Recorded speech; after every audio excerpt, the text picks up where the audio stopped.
हमारा अगला टॉपिक क्या है? ऑर्गेनोजेनेसिस।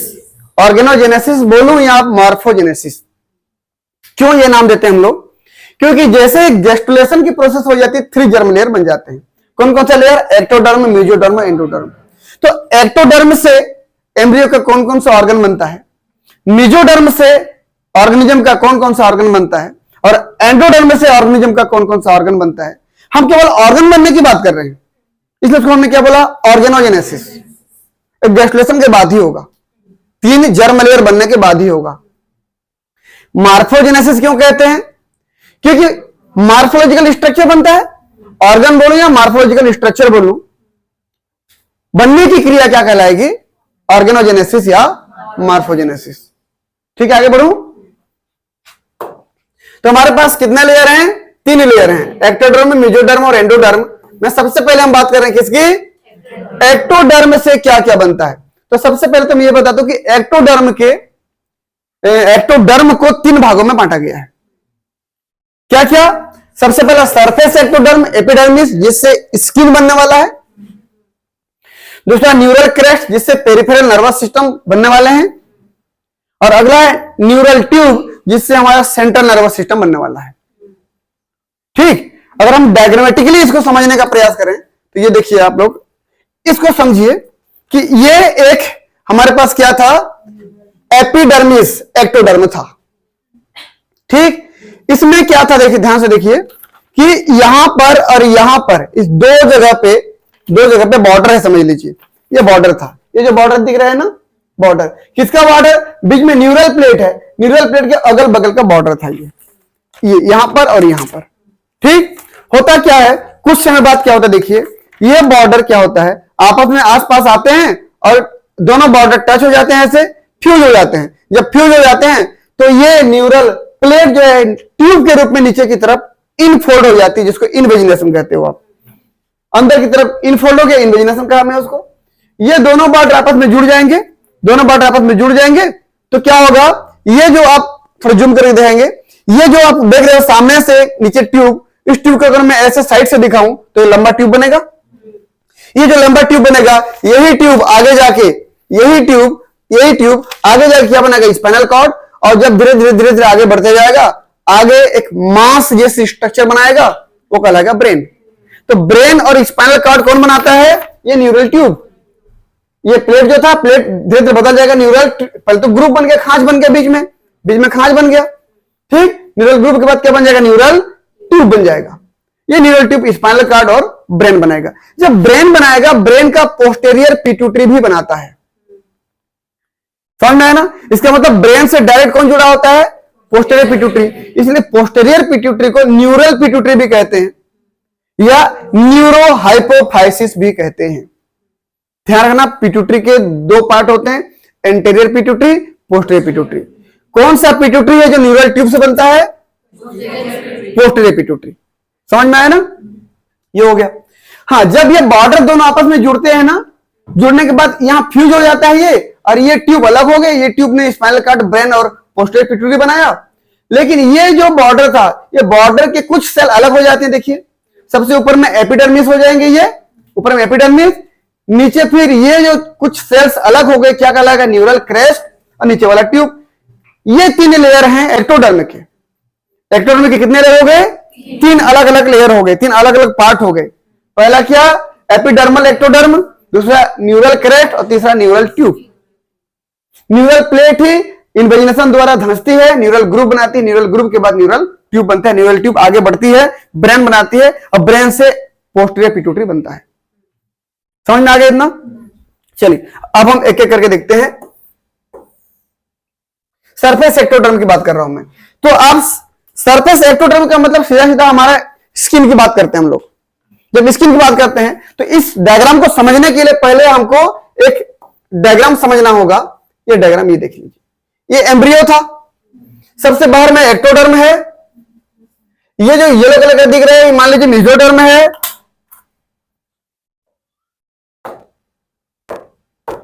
देखिए ये मेसोडर्म है,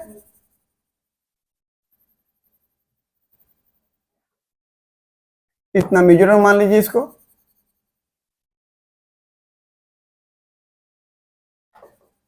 ठीक है, सबसे बाहर में एक्टोडर्म, मेसोडर्म, फिर ये एंडोडर्म हो गया। तो ये एक्टोडर्म जब धंसता है अंदर की तरफ, तो जहां जहां भी ये होल बनता है, उस होल का शुरू वाला हिस्सा एक्टोडर्म का बना होता है। बॉडी में जितने भी छिद्र होते हैं, सारे छिद्र अंदर धंस करके जो बने हुए हैं, तो सभी छिद्र में शुरू वाला हिस्सा किसका होगा? एक्टोडर्म का होगा। जैसे नाक भी दिख रहा है ना आपको, ये वाला हिस्सा एक्टोडर्म का होगा।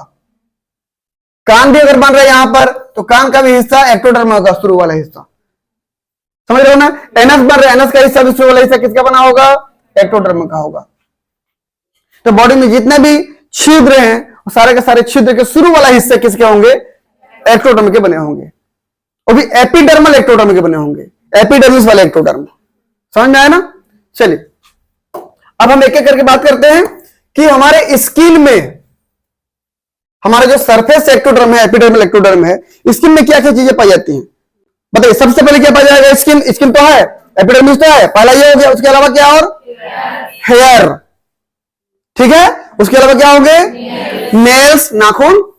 उसके अलावा क्या होंगे? Sebaceous gland, sweat gland. समझ में आया ना? ये किसकी पार्ट हो गए? एपिडर्मल एक्टोडर्म के पार्ट हो गए। उसके अलावा अगर हम फेस की बात करते हैं, फेस तरफ आए, तो आप हम माउथ से शुरू करते हैं। माउथ एक छिद्र हो गया, तो हम अपने जीभ को जहां जहां घुमाते हैं, जहां जहां टच होता है, जैसे दांत के ऊपरी हिस्से में, एनिमल, एनिमल भी एपिडर्मल एक्टोडर्म का बना हुआ है। हमारा जो जीभ है, गाल के निचले अंदर की तरफ के लेयर में टच हो रहा है, चीक एपिथेलियल सेल, वो भी उसी का बना हुआ है। और सबसे खास चीज, एंटीरियर पिट्यूटरी भी इसी का बना हुआ है। और कैसे बना हुआ था देखिए, एंटीरियर पिट्यूटरी भी किसका बना हुआ है? एपिडर्मल एक्टोडर्म का बना है। कैसे बना देखिए, तो ये जब अंदर धंस रहा था ना, ये ऐसे धंसा था, देखो ध्यान से, ऐसे धंसा था। ये समझ में आया ना? ऐसे दिख रहा है ना? ऐसे धंस गया था, ऐसे धंस गया था। तो ये एंटीरियर पिट्यूटरी बना था। और पीछे वाला तो पोस्टीरियर पिट्यूटरी है ना, ये तो इधर से बना हुआ है ना, ऐसे न्यूरल ट्यूब तरह से बना हुआ है। क्लियर है ना? चलिए आगे बढ़ते हैं। हाँ, हमने epidermis, hair, nail, sebaceous gland, sweat gland, और हाँ, अब नाक के बारे में बात करूं तो, अब नाक की बात करूं तो जो ऑल्फैक्टरी एपिथेलियल सेल्स, जो सूंघने वाले जितने भी रिसेप्टर्स हैं हमारे नाक में, नेजल कैविटी में, वो सब भी किसके बने हुए हैं? सरफेस एक्टोडर्म से बने हुए हैं। माउथ के बारे में बात कर लिया हमने। माउथ एपिथेलियम में टीथ एनामल और चीक एपिथेलियम, एंटीरियर पिट्यूटरी बात कर लिया। आंख की बात करें तो बाहर का लेयर कॉर्निया, और उसके बाद का लेयर लेंस, दोनों ट्रांसपेरेंट। कॉर्निया का फ्रंट वाला ट्रांसपेरेंट होता है, बाकी सब ओपेक वाला होता है ना, सफेद वाला जो दिख रहा है, लेकिन सामने तो ट्रांसपेरेंट है, ठीक है ना? तो वो हिस्सा किसका बना होता है? सरफेस एक्टोडर्म का बना होता है। क्लियर है ना? अगर हम न्यूरल क्रेस्ट की बात कर रहे हैं, न्यूरल क्रेस्ट मतलब हमारा हो गया डायग्राम ये। इससे क्या क्या बना हुआ है? तो पेरिफेरल नर्वस सिस्टम, सबसे पहले तो हमारे जो शरीर के जो बाहर सेंट्रल नर्वस सिस्टम के अलावा जो फैले हुए हैं, वो सब क्या कहलाते हैं? Peripheral nervous system. इसमें क्या क्या चीजें याद रखना है?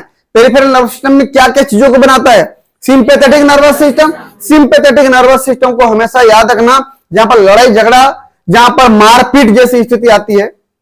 सिंपैथेटिक को सिम्बा बोला था। सिम्बा पिक्चर जो बॉलीवुड में आया था, बहुत ही मार धाड़ वाला पिक्चर था, लड़ाई झगड़ा वाला पिक्चर था।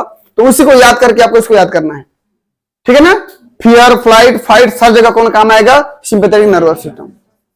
पैरासिम्पैथेटिक नर्वस सिस्टम मैं बोला था बॉलीवुड के एक्टर परेश रावल। परेश रावल कहने का मतलब एक प्रकार से उनके नाम सुनते ही हमारे दिमाग में कॉमेडी, एक रिलैक्स फील आता है। उनका बहुत बेहतरीन पिक्चर हेरा फेरी का सीरीज, उनका बेहतरीन पिक्चर जो अंजलि वाला पिक्चर था, पिक्चर का नाम बताएं? हंगामा, राधेश्याम वाला, राधेश्याम तिवारी कैसा बीमारी बोलता है ना, बस वही। देखो ऐसे बोलते ही हंसी आता है ना, तो ये जो फील आता है परेश रावल के नाम सुनते हैं, हम रिलैक्स हो जाते हैं, सारे दुख दर्द भूल करके खुश हो जाते हैं। यही फील आती है किसमें? Parasympathetic nervous, at relax condition. खाना खाओ, खाना पचाओ, खाना खजाना, खाना पचाना, इस समय सभी काम आता है। अगला न्यूरोग्लियल सेल। न्यूरोग्लियल सेल क्या है बोलने पर? हमारे न्यूरॉन के अलावा जितने भी सेल्स नर्वस सिस्टम के हैं, जो न्यूरॉन को न्यूट्रिशन दे रहे हैं, पालन पोषण कर रही है, भरण पोषण कर रही है, और उसको प्रोटेक्शन दे रही है, वो सब क्या है? न्यूरोग्लिया सेल है। स्वान सेल क्या है? स्वान सेल न्यूरॉन के चारों तरफ एक शीथ बनाता है, कवर बनाता है, ताकि नर्व कंडक्शन बहुत अच्छे से हो पाए। ठीक है ना, वो क्या कहलाता है, श्वास। तो ये भी सबका निर्माण कहां से हुआ, इन सबका बनना किससे होता है बोलने पर, पेरिफेरल नर्वस सिस्टम के होते हैं, किससे बनता है बोलने पर, तो न्यूरल क्रेस्ट से ये सब बनते हैं। अगला क्या है, एड्रिनल ग्लैंड का मेडुला भाग, वहां से न्यूरो हार्मोन निकलते हैं। न्यूरो हार्मोन का नाम बताइए, एपिनेफ्रिन, नॉर एपिनेफ्रिन बोलूं, या एड्रिनालिन, नॉन एड्रिनालिन बोलूं, या इमरजेंसी हार्मोन बोलूं, या फियर फ्लाइट फाइट हार्मोन बोलूं, या स्ट्रेस रिस्पॉन्स हार्मोन बोलूं। इमरजेंसी हार्मोन तो बोल ही चुका हूं। ठीक है ना, ये सब हार्मोन सब नर्व से निकलते हैं, एड्रिनल ग्लैंड के मेडुला पार्ट के नर्व से निकलते हैं, वो भी नर्व के बने हुए हैं, इसका मतलब न्यूरल क्रेस्ट के बने हुए हैं वो भी। समझ में आया ना। एड्रिनल ग्लैंड का कार्टेक्स भाग नहीं बोल रहा हूं, कार्टेक्स भाग में 3 लेयर होती है ना, जो ना ग्लोमेरुलोसा, जो ना फेसिकुलेटा, जो ना रेटिकुलरिस। ग्लोमेरुलोसा से न्यूरलोकॉर्टिकॉइड। फिर अगला बताइए, अगला जो लेयर है ग्लूकोकॉर्टिकॉइड, अगला जो तीसरा लेयर है वो सेक्सोकॉर्टिकॉइड हार्मोन निकलते हैं। मेलानोसाइट हमारे जो एपिडर्मिस के जस्ट नीचे आसपास जो पाई जाती है मेलानोसाइट सेल, उससे क्या बनती है, मेलानिन पिगमेंट बनती है, हमारे शरीर का रंग बनता है उससे। फेशियल कार्टिलेज, चेहरे में जो भी कार्टिलेज है, जो नाक के ऊपर है, जो कान के आसपास है, जितना भी कार्टिलेज है सब किसके बने हैं, न्यूरल क्रेस्ट से बने हैं। डेंटाइन ऑफ टीथ, एनिमल के जस्ट नीचे डेंटाइन पाई जाती है, जिसकी वजह से दांत में स्ट्रेंथ, दांत की मजबूती होती है। एनिमल केवल चमक देता है, एनिमल की वजह से दांतों में चमक आती है, और डेंटाइन की वजह से दांतों में मजबूती आती है। समझ में आया ना, ये हो गया। उसके बाद क्या हमारा देखिए, तो अब यहां पर न्यूरल क्रेस्ट के बारे में जानना चाहते हैं, यहां पर देख लीजिए, ये दांत सबसे, एनिमल सबसे बाहर में था, एनिमल को बनाया किसने था, सरफेस एक्टोडर्म ने। उसके बाद डेंटाइन को किसने बनाया, न्यूरल क्रेस्ट ने बनाया था। ठीक है ना। अगला हमारे पास क्या देखिए भाई, न्यूरल ट्यूब। मैं पहले बोल चुका हूं कि न्यूरल ट्यूब जो बनता है, न्यूरल ट्यूब से स्पाइनल कॉर्ड बनता है, आगे जाके ब्रेन बनता है, ब्रेन के बाद पोस्टीरियर पिट्यूटरी बन जाता है। और ब्रेन और पोस्टीरियर पिट्यूटरी का कनेक्शन नर्व का होता है, क्योंकि पूरा नर्व का बना हुआ है ये। इसलिए जो भी हार्मोन बनते हैं ब्रेन में बनते हैं और पोस्टीरियर पिट्यूटरी से निकलते हैं। ब्रेन मतलब यहां पर ब्रेन का कौन सा पार्ट होता है, हाइपोथैलेमस। समझ लो ना, हाइपोथैलेमस में ऑक्सीटोसिन वेसोप्रेसिन बनते हैं और पोस्टीरियर पिट्यूटरी से वो निकलते हैं। ठीक, देख लीजिए, न्यूरल ट्यूब से क्या बनता है, ब्रेन बनता है, पोस्टीरियर पिट्यूटरी बनता है, उसको न्यूरल पिट्यूटरी भी बोलते हो, उसको न्यूरो हाइपोफाइसिस भी कहते हो। ठीक, स्पाइनल कॉर्ड बनता है, मोटर न्यूरॉन भी बनता है। मोटर न्यूरॉन मतलब क्या हो गया कि किसी भी प्रकार का यदि रिस्पॉन्स देना है, जैसे मैं बोला हूं कि हमारे पीठ में कहीं पर एक चींटी रेंग रहा है, हमको पता ही नहीं क्या रेंग रहा है, कुछ समय बाद हमको महसूस होता है कुछ ना कुछ तो हलचल हो रही है यहां पर, तो वो समझना ब्रेन तक गया, हम तो देख नहीं रहे हैं उसको, फिर भी हमको पता चला कि कुछ ना कुछ हो रहा है यहां पर, तो फिर भी हम क्या करते हैं, ऐसे करके हाथ को ऐसे कर देते हैं। ये जो कर रही है तो रिस्पॉन्स है। चींटी के रेंगने वाला संवेदना ब्रेन तक आया था सेंसरी नर्व के द्वारा, हमने हाथ लेकर उसको हटा दिया, ये रिस्पॉन्स दिया, तो ब्रेन से हमारे पास इस हाथ में कौन गया था, मोटर नर्व गया था, अपना जो प्रोसेस किया उस प्रोसेस से हमने रिस्पॉन्स दिया। ये समझ में आया ना, ये हुआ। अगला रेटिना, आंख की अगर बात करूं, कॉर्निया और लेंस किसका बना हुआ था, सरफेस एक्टोडर्म का बना हुआ था। लेकिन रेटिना में रॉड सेल और कोन सेल किसका बना होता है, मतलब वो न्यूरल ट्यूब का बना होता है, क्योंकि वो एक प्रकार का नर्व है। फोटो रिसेप्टर्स होते हैं ना, वो लाइट को रिसीव करते हैं ऑप्टिक नर्व के द्वारा, वो सिग्नल को कहां तक भेजते हैं, ब्रेन तक भेजते हैं। समझ में आया। तो ये पूरा, ये जो हमने अब तक पढ़ा, ये पूरा क्या था, एक्टोडर्म से बना हुआ स्ट्रक्चर था। ये देख लीजिए, ये हमारा ब्रेन है, ब्रेन के पास या स्पाइनल कॉर्ड के पास जो भी बाहर से समझना आता है वो सेंसरी नर्व के द्वारा होता है, इसलिए क्रेनियल सेंसरी नर्व भी कहलाता है और स्पाइनल सेंसरी नर्व भी कहलाता है। और जो रिस्पॉन्स दिया जाता है बदले में, वो क्रेनियल मोटर नर्व या स्पाइनल मोटर नर्व होगा, इससे रिस्पॉन्स दिया जाता है। समझ में आया ना। एक्टोडर्म से क्या क्या ओरिजिन होते हैं या एक्टोडर्म से क्या क्या बनते हैं, वो पढ़ने के बाद हम बात करेंगे अब कि मेसोडर्म से क्या क्या बनते हैं। एक्टोडर्म के 3 लेयर थे हमारे पास, सरफेस एक्टोडर्म, न्यूरल क्रेस्ट और न्यूरल ट्यूब, इसके बारे में हमने पढ़ लिया।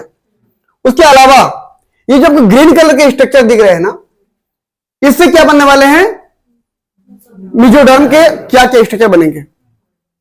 अगर मैं आपको ये बोलूं कि ये मान लीजिए एनिमल था,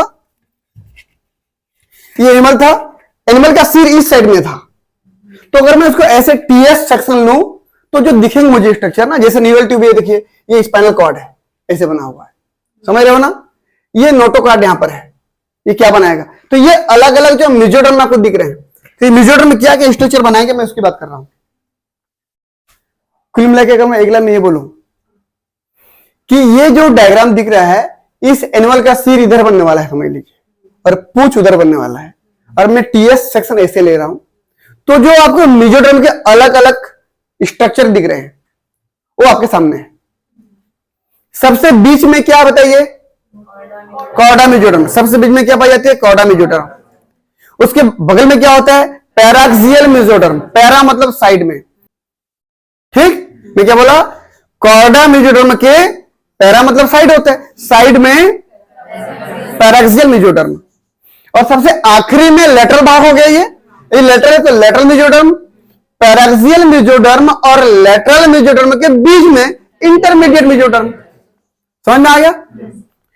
कॉर्डा मेसोडर्म हम हर बार पढ़ते आ रहे हैं, कॉर्डा मतलब कॉर्ड, कॉर्ड मतलब नोटोकॉर्ड, तो कॉर्डा मेसोडर्म से क्या बनने वाला है, नोटोकॉर्ड बनने वाला है, ठीक।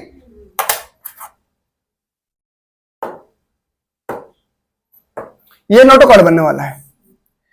उसके अगल बगल जो पैराक्सियल मेसोडर्म है उससे क्या बनने वाले हैं, हेड और सोमाइट्स। सोमाइट्स में अलग अलग प्रकार के टोम्स बनने वाले हैं, ठीक, हेड और सोमाइट्स। ये मत सोचना कि केवल इससे बनेगा, ये भी तो है हमारा ना पैराक्सियल मेसोडर्म, इससे भी बनेगा। तो हेड तो बन गया, और सोमाइट्स में क्या क्या बनेंगे देख लीजिए भाई, स्क्लेरोटोम्स, स्क्लेरोटोम्स से कार्टिलेज बनेंगे।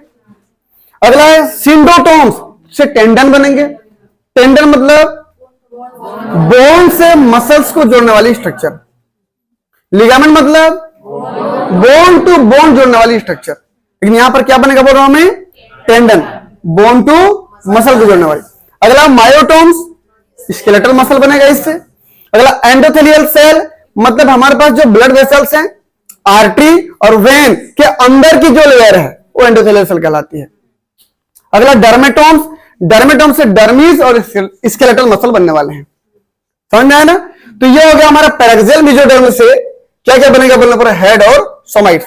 उसके बाद हमारा क्या हो जाएगा, इंटरमीडिएट मेसोडर्म। इंटरमीडिएट मेसोडर्म से क्या बनेगा, जो हमारे इंटरमीडिएट पार्ट पर जो ऑर्गन पाए जाते हैं, किडनी हो गया, गोनाड्स हो गए, गोनाड्स में मेल में टेस्टिस हो गया, फीमेल में ओवरी हो गया।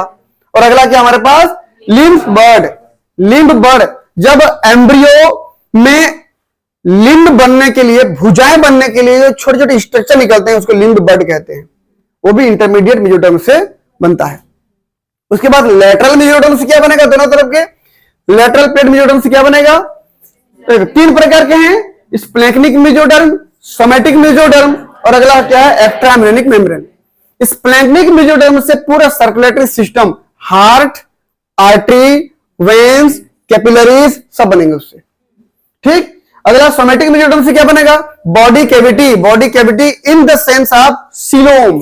सीलोम का डेफिनेशन क्या था कि बॉडी के अंदर पाई जाने वाली ऐसी कैविटी जो चारों तरफ से मेसोडर्म से घिरा हुआ हो।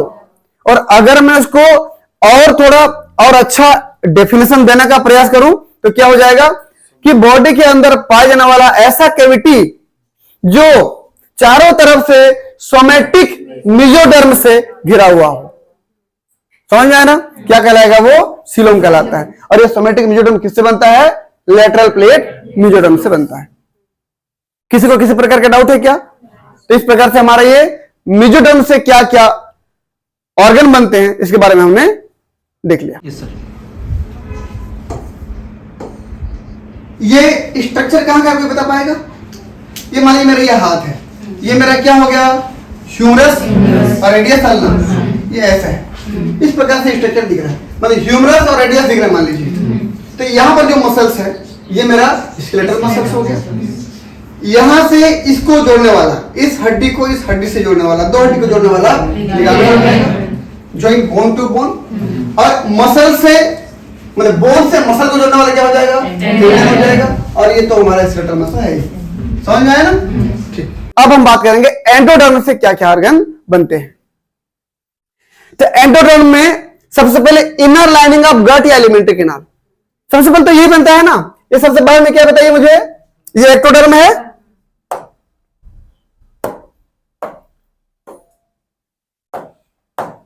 देखिए सबसे पहले क्या है, ये एक्टोडर्म है, ये मेसोडर्म हो गया और ये एंडोडर्म हो गया। और आपको पता है कि जब इन्वेजिनेशन हुआ तो इससे माउथ बनेगा, एक्टोडर्म अंदर घुसा था, ऐसे इधर एनस अंदर इन्वेजिनेशन हुआ था, ये एक्टोडर्म यहां इन्वेजिनेशन हुआ था तो एनस बनेगा। तो माउथ का शुरू वाला हिस्सा, एनस का शुरू वाला हिस्सा तो एक्टोडर्म का होगा, सरफेस एक्टोडर्म का। इन अंदर वाला हिस्सा किसका बना होगा, ये किसका होगा, एंडोडर्म। तो आहार नाल या एलिमेंट्री कैनाल का जो अंदर का लाइनिंग होता है पूरा किसका होता है, एंडोडर्म का होता है, ठीक है ना, ये एंडोडर्म का हो गया। और इसके बाहर का लाइनिंग की अगर बात करें, इस लाइनिंग की बात करूं तो आहार नाल के बाहर का लाइनिंग दिख रहा है ना आपको, ये मेसोडर्म का होगा, ये मेसोडर्म का हिस्सा हो गया, समझ में आया ना। ये देखिए, तो ये पूरा आहार नाल हो गया, अंदर में एंडोडर्म, उसके बाहर का लाइनिंग मेसोडर्म है, शुरू और आखिरी के हिस्से में एक्टोडर्म की स्ट्रक्चर पाई जाती है, ठीक है। चलिए अगला क्या हमारे पास, जर्म सेल। जर्म सेल में स्पर्म और ओवम बनते हैं। तो जर्म सेल एक्टोडर्म से भी बनता है और एंडोडर्म से भी बनता है, वो डिपेंड करता है उसको बनाने वाले फैक्टर बीएमपी कौन कौन सा आ रहा है, बीएमपी 4 है कि बीएमपी 2 है, हम आगे बात करेंगे उसको। अगर मैं इसमें बात करूं, एलिमेंट्री कैनाल में ही अगर बात करूं कि और कौन कौन से ऑर्गन है जो एंडोडर्म से बनता है, तो इट्स डेरिवेटिव्स में क्या क्या हो जाएंगे, क्या क्या बनता है, लीवर, गाल ब्लाडर और पेनक्रिया। आहार नाल तो बन रहे हैं पूरा, इसमें जो एसेसरी ग्लैंड हैं, डाइजेस्टिव ग्लैंड्स हैं, वो कौन कौन है, देखिए ध्यान से, ये देखिए, ये पूरा एलिमेंट्री कैनाल तो था, इधर माउस था, इधर एनस था, ये पेनक्रियास, लीवर, गाल ब्लाडर, ये पूरा स्ट्रक्चर किसका बना हुआ है, एंडोडर्म का बना हुआ है, इसको याद रखना ना। और एक चीज ये हमेशा याद रखना, एंडोडर्म तो है लेकिन बाहर में जो लेयर मिलेगी ना आपको, किसकी लेयर मिलेगी भाई, हाँ यहां पर जो लेयर मिलेगी ना, इतना बड़ा लेयर ये आपको, ये किसका मिलेगा, ये मेसोडर्म का, ऐसे समझ रहे हो ना, ये हाँ ये ऐसे मेसोडर्म का बना होता है ये, ठीक है ना। चलिए आगे बात करते हैं हम लोग। मैं बोला था जर्म सेल से क्या बनेगा, स्पर्म ओवम, लेकिन जर्म सेल किसका बना होगा, या तो एक्टोडर्म का बना होगा या तो एंडोडर्म का बना होगा, वो डिपेंड करेगा उसको बनाने वाले केमिकल फैक्टर पे। बोन मार्फोजेनिक प्रोटीन बीएमपी 4 है कि बीएमपी 2 है, मैं डायग्राम आगे दिखाऊंगा। रेस्पिरेटरी सिस्टम में कौन सा पार्ट बनेगा, लंग्स बनता है। अब डायग्राम में देख लीजिए, यहां पर ये यहां से बाहर निकला था, फोल्ड बना था, ये पूरा लंग्स बना था, ये लंग्स भी किसका बना हुआ है, एंडोडर्म का बना हुआ है। उसके अलावा thyroid gland, parathyroid gland, thymus gland और स्टेशियन ट्यूब, इन तीनों ग्लैंड की बात करूं, देखिए तो ये थायराइड ग्लैंड बीच में जो रेड दिख रहा है, ये जो नीले कलर का दिख रहा है पैराथायराइड ग्लैंड, और ये जो दिख रहा है ये थाइमस ग्लैंड, ये सब भी किसके बने हुए थे, एंडोडर्म के बने हुए थे, ठीक। और उसके अलावा यदि मैं बात करूं स्टेशियन ट्यूब, तो स्टेशियन ट्यूब को बताऊं उसके पहले देख लीजिए आप कि यहां पर क्या है, ये भाई ये यहां पर माउथ था, समझ रहे हो ना, और यहां पर ये एनस था। तो ये शुरू वाला हिस्सा केवल एक्टोडर्म का है, इधर पूरा क्या हो गया, ये एंडोडर्म का हो गया, बाहर में एक लेयर मेसोडर्म की है, ठीक है ना। चलिए ये देख लीजिए, ये कान है, मान लीजिए इस कान की बात कर रहा हूं मैं, उसके अंदर कान के अंदर ट्यूब गया है, एक्सटर्नल ऑडिटरी मीटस, ये हो गया एक्सटर्नल ईयर। इसमें तो ये मिडिल ईयर, मिडिल ईयर में एक ट्यूब निकलता है जो हमारे सीधा आहार नाल में खुलता है, उस ट्यूब को क्या बोलते हो, स्टेशियन ट्यूब, जो एयर के प्रेशर को मेंटेन करता है। यदि ज्यादा एयर प्रेशर से इधर से अगर वाइब्रेशन आया था तो उसको मेंटेन किया जाता है, ठीक है ना।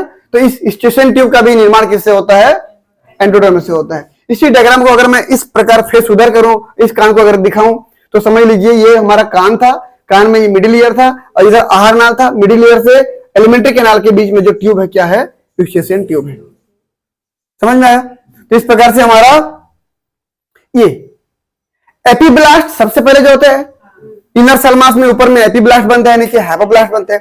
एपीब्लास्ट में एक्टोडर्म, मेसोडर्म, एंडोडर्म तीनों लेयर बनता है।